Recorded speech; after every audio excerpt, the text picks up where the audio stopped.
At ayun na nga mga pre, kakawat lang po namin. Araw po ng Huwebes ngayon. At syempre mga pre, sasagot na naman po tayo ng isang katanungan mula kay Prelods. Gerson Bagataw.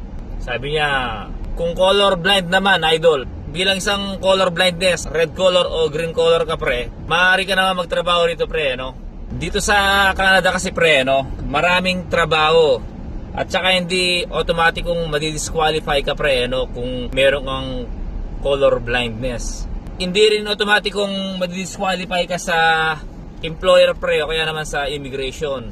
Depende pa rin ito sa trabaho preloads, no? Halimbawa pre, butcher, factory worker o kaya sa processing food, sa warehouse pre o kaya sa job office.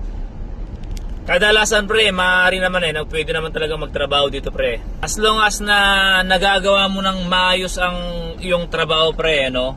All goods tayo dun pre. Pero meron talagang mahigpit sa mga ilang trabaho pre, no?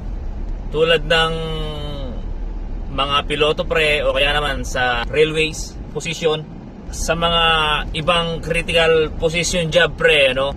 Maaaring mas mahigpit sila sa color vision requirements.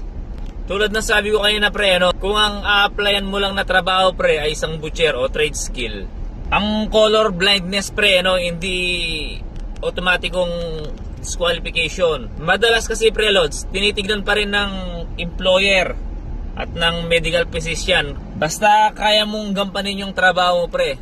As long as na fit to work ka pre, yun na yun. Pwede ka dito no.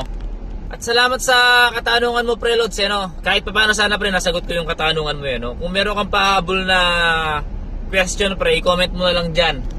Okay? Muli pre, lagi tayong mag-iingat. Sa Discarding Butcher ito, nagsasabi mag-iingat po tayo palagi. And God bless.